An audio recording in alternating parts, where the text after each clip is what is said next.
तो दोस्तों नमस्कार, मैं हूं अनिल और रेसलिंग सुपर धमाल में आपका स्वागत है। तो दोस्तों गोल्डबर्ग रेसलिंग इतिहास के सबसे खतरनाक सुपरस्टार्स में से एक माने जाते हैं। तो दोस्तों ऐसा अभी आपको बताने का मतलब है कि उन्होंने जो है अभी हाल ही में जो है चैलेंज किया है रोमन रेंस को और जॉन सीना को भी।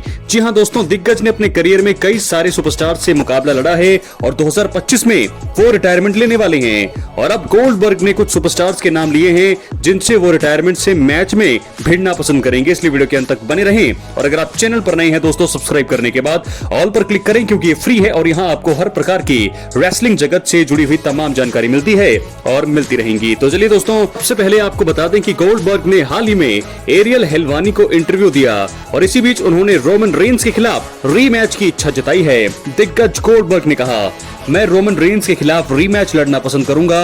ऐसे कई सारे सुपरस्टार्स हैं जो बहुत ज्यादा टैलेंटेड है और वो स्टारडम की राह पर हैं। अगर वो वहां तक नहीं पहुंचे हैं तो इसकी आगे संभावना है। तो सबसे पहले उन्होंने नाम लिया है रोमन रेंस का। रोमन रेंस के साथ वो भिड़ना पसंद करेंगे, रीमैच वो चाहेंगे क्योंकि आपको याद होगा कि जो है एलिमिनेशन चेंबर में उनको जो हार का सामना करना पड़ा था गोल्डबर्ग को, रोमन रेंस ने उन्हें हराया था। लेकिन अब जो है उसके बाद इसी इंटरव्यू के दौरान गोल्डबर्ग ने बताया कि जॉन सीना से कभी उनका मुकाबला ही नहीं हुआ है और वो ये मुकाबला चाहते हैं। इसी बीच दिग्गज ने बताया कि इस जनरेशन के कई फैंस उन्हें शायद नहीं जानते होंगे, इसलिए उन्होंने कहा, मुझे कभी भी जॉन सीना के खिलाफ जाने का मौका नहीं मिला है, ये एकदम शानदार रहता।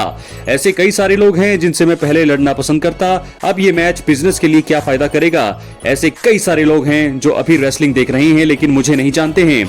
कई लोग मुझे इस कारण से भी नहीं जानते क्योंकि मुझे लेकर वो नकारात्मक बातें करते हैं। मुझे लगता है कि मैं नई चीजें करने वाला व्यक्ति था।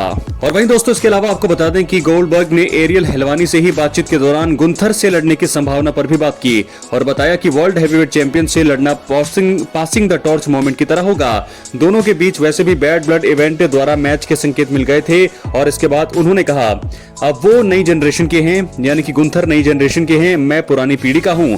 इसी वजह से एक तरह से ये उन्हें आगे लाने के लिए एक मौके की तरह होगा। मैं किसी भी तरह से हील इस मौके के लिए मना नहीं करूंगा। तो दोस्तों यहाँ पर गोल्डबर्ग ने साफ कर दिया है कि वो रोमन रेंस, जॉन सीना और गुंथर से लड़ने की इच्छा जाहिर करते हैं और वो उनसे लड़ना चाहेंगे। लेकिन देखना होगा कि उन्हें 2025 में रिटायरमेंट से पहले ये सुनहरा मौका मिलता है या फिर नहीं। तो दोस्तों उन्होंने रोमन रेंस से रीमैच लड़ने की इच्छा जताई है, जॉन सीना के साथ भी वो लड़ना चाहते हैं और साथ ही साथ गुंथर को वो आगे लेके जाना चाहते हैं, पासिंग द टॉर्च मोमेंट वो करना चाहते हैं। लेकिन क्या ऐसा होने वाला है, क्योंकि 2025 में जरूर वो रिटायरमेंट लेने वाले हैं, लेकिन देखना होगा कि रोमन रेंस के साथ उनका मुकाबला हो पाता है या हील जॉन सीना के खिलाफ उनका मुकाबला हो पाता है या गुंथर के खिलाफ उनका मुकाबला हो पाता है या नहीं। बहुत सारे सवाल है, लेकिन देखना होगा कि यहाँ पर होने क्या वाला है, किसके साथ वो भिड़ना चाहेंगे, कहां वो आएंगे, क्या होगा। WWE का बड़ा प्लान। गोल्डबर्ग ने तो इच्छा जता दी है कि वो गुंथर से भी लड़ना चाहेंगे। गुंथर को अगर, क्योंकि गुंथर नई जनरेशन के हैं और मैं पुरानी पीढ़ी का हूं, तो ऐसे में उन्हें आगे लाने का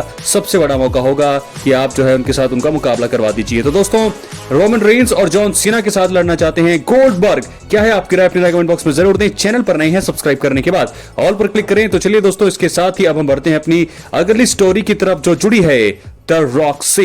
तो दोस्तों आपको बता दें कि रॉक का नजर आना WWE फैंस को खुशी से भर देता है। वो 21 फरवरी 2025 को हुए स्मैकडाउन एपिसोड में नजर आए और उन्होंने undisputed WWE champion Cody Rhodes से उनकी आत्मा मांगी। जब कोडी रोड्स ने एलिमिनेशन चेंबर 2025 में उनका ऑफर नहीं माना तो 21 सालों के बाद जॉन सीना ने हील टर्न लेते हुए कोडी रोड्स पर हमला कर दिया। रॉक के रेसलमेनिया का हिस्सा बनने पर अब सवाल है, अगर जो है अब मैं आपको इस वीडियो में वो आपको 3 चीजें बताने वाला हूं जिनसे इशारों में कुछ संकेत, कुछ हिंट ऐसे मिले हैं कि रॉक को फैंस रेसलमेनिया 41 में शायद देख नहीं पाएंगे। इसलिए वीडियो के अंत तक बने रहिए और अगर आप चैनल पर नए हैं, सब्सक्राइब करने के बाद ऑल पर क्लिक करें। बात करते हैं सबसे पहले कारण का, सबसे पहले संकेत का। द रॉक का WWE से बाहर भी शेड्यूल जो है दोस्तों बहुत ही ज्यादा व्यस्त है। द रॉक ना सिर्फ WWE दिग्गज हैं बल्कि इसके अलावा आपको बता दें कि वो जो है एक बिजनेसमैन और हॉलीवुड एक्टर भी हैं। वो अंग्रेजी फिल्म इंडस्ट्री के सबसे ज्यादा पैसे कमाने वाले सुपरस्टार हैं। वो बेहद व्यस्त हैं और उनके पास पिछले साल से अलग इस समय ना तो किसी भी मैच लड़ने का वक्त है तथा ना ही वो बेवजह किसी भी सुपरस्टार के साथ स्टोरी का हिस्सा बनना चाहते हैं।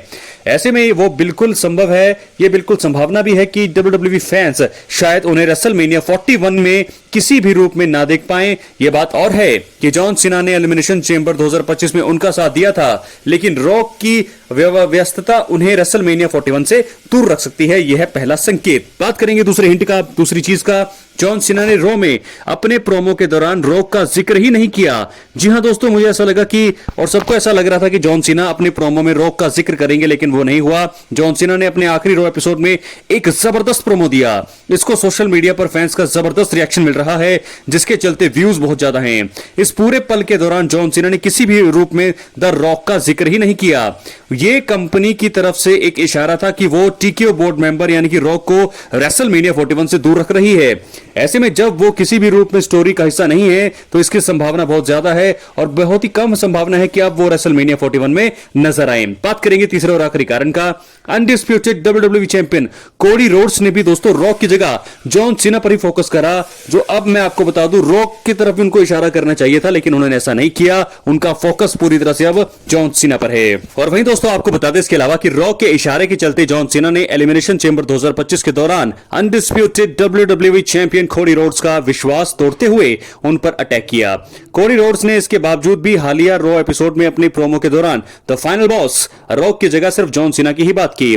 ऐसे में यह शायद एक इशारा है कि द फाइनल बॉस रॉक जो है रेसलमेनिया 41 में नजर ही नहीं आएंगे। वैसे भी सारा फोकस इस समय जॉन सीना और उनके रिटायरमेंट टूर पर है, तो ऐसे में शायद रॉक ने बैक सीट लेकर खुद से ध्यान हटाने का प्रयास कर लिया है। क्या है आपकी राय? अपनी राय कमेंट बॉक्स में जरूर दें। 3 बहुत ही बड़े कारण कि यहां पर क्यों जो है रॉक नहीं नजर आ रही हैं, क्यों रॉक रॉ में भी नजर नहीं आए और क्यों ऐसे संकेत हमें मिले हैं कि रेसलमेनिया 41 को भी मिस करने वाले हैं। जैसा कि हम सभी सोच रहे थे कि रेसलमेनिया 41 में शायद जॉन सीना की कॉर्नर में होंगे, जॉन सीना की हेल्प करेंगे, जॉन सीना और कोडी रोड्स के बीच जो मैच होगा उसकी स्टिपुलेशन जो भी चीजें हैं सारा ऐलान यहां पर रॉक करेंगे, लेकिन अब ऐसा होता हुआ नजर नहीं आ रहा है, क्योंकि रॉक रॉ में मिसिंग है और ना जॉन सीना के प्रोमो में उनका जिक्र हुआ और ना ही कोडी रोड्स ने भी जिक्र किया रॉक का। अगर वो रॉक का जिक्र करते तो साफ ये बात होती कि रॉक भी अगले या किसी उसमें अपीयरेंस करते, लेकिन ना तो कोडी रोड्स ने और ना ही जॉन सीना ने, इन दोनों ही सुपरस्टार्स ने यहां पर रॉक का जिक्र ही नहीं किया, जिसका मतलब साफ है कि रॉक रेसलमेनिया 41 को मिस करने वाले हैं। और रॉक जो है अब मुझे लगता है कि ये 3 चीजें हैं। एक तो बहुत ज्यादा व्यस्त हैं, वो हॉलीवुड में एक्टर हैं, बिजनेसमैन है, और ऐसे में उनको जो है उनका शेड्यूल काफी ज्यादा व्यस्त होगा, जिसके चलते मुझे लगता है कि वो रेसलमेनिया 41 का स्टेज मिस करने वाले हैं। यानी कि साफ है कि Cody Rhodes versus John Cena हमें सिंगल्स मुकाबला देखने को मिलेगा, किसी का इंटरप्शन नहीं होगा। John Cena baby face, Cody Rhodes heel John Cena, WrestleMania 41 का सबसे बड़ा मैच है। और ट्रिपल एच ने भी अपने सोशल मीडिया हैंडल पर इस मैच को सबसे बड़ा मेन इवेंट कह दिया है रेसलमेनिया के इतिहास का। एक तरफ कोडी रोड्स हैं जो 1 साल से चैंपियन हैं और अपनी चैंपियनशिप को रिटेन करने के लिए, डिफेंड करने के लिए लड़ेंगे जॉन सीना से, तो दूसरी तरफ जॉन सीना है जो 17वीं बार वर्ल्ड चैंपियन बनने के लिए, मुझे लगता है क्या उन्होंने हील लिया है, हील टर्न किया है, या फैंस को जो है सरप्राइज देना चाहते हैं। बहुत सारी चीजें, बहुत सारे अनसुलझे सवाल अभी भी हैं, जिसके चलते जॉन सीना हील बने हैं। अपनी राय कमेंट बॉक्स में जरूर दें। मिलते हैं अगली वीडियो में। बहुत बहुत धन्यवाद।